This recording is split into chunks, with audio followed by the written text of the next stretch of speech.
2-hour episodes, two-parters, are very hard to write on this show because you're talking about behavior where the clues need to be fixed. If you're talking about a mystery where you could shift the clues and the clues in part 1 mean something different in part 2, then you're allowed a certain leeway that we're not allowed. If the killer does something a certain way in part 1, he has to be consistent in part 2. And the team has to miss something in part 1 that then they realize in part 2. What we're missing is whether this guy's a sadist or not. A gunshot to the back of the head throws everything off. We've done all different types of things where we've had people, our main cast in jeopardy, or we've had a big villain who's finally brought to justice. But this year we wanted to go behind the scenes of police and corruption in police departments and profile them. 1, 2. Whoa, what are you doing? Do not disturb the crime scene.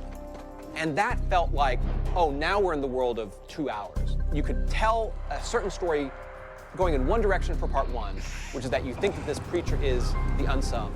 And then part 2 becomes, you know what? He was actually a red herring. He's guilty, but he's not guilty of this. The real murderers are inside that police station.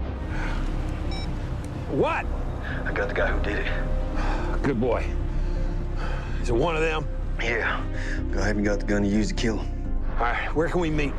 Oh, regular place, 2 hours. I'm excited to see the reveal. That was the first time I kind of tapped into this guy. This guy's really cold, just really emotionless, and almost kind of nice right before he shoots somebody. He's like, hey man, well done, thanks for helping out. By the way, eat a bullet. It's a good job, too. I almost believed you. Come on, man. Give me the stuff. All right. Here you go. No. And then I just kind of looked at his body on the ground. I was like, huh, they always fall different. And that's all I was thinking. I just was, wow, man, they always fall different. Anyway, I gotta clean this up.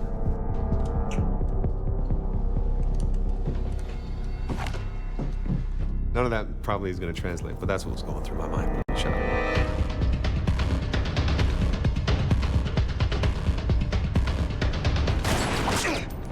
Great! It's always great if we can put people in jeopardy, if we can make people guess. We have a guy in a restaurant with a machine gun shooting out of the windows towards multiple vehicles. We needed to create an immense amount of action.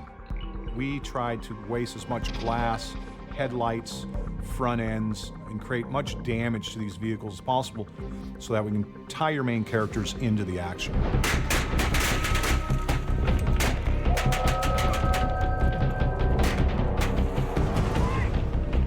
Our actors are going to be right in the middle of it, you know. So we're going to place everybody in really safe positions and, you know, so that nobody gets glass sprayed all over them, just to keep it safe as possible. It'll look pretty exciting.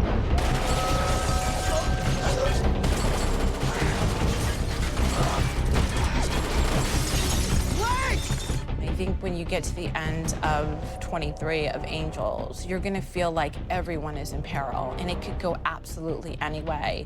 After 9 seasons on a show, you tend to think, can someone actually leave the show? Can it be the end? Can some surprise happen? Whether it happens or not, we want the audience to feel like it could.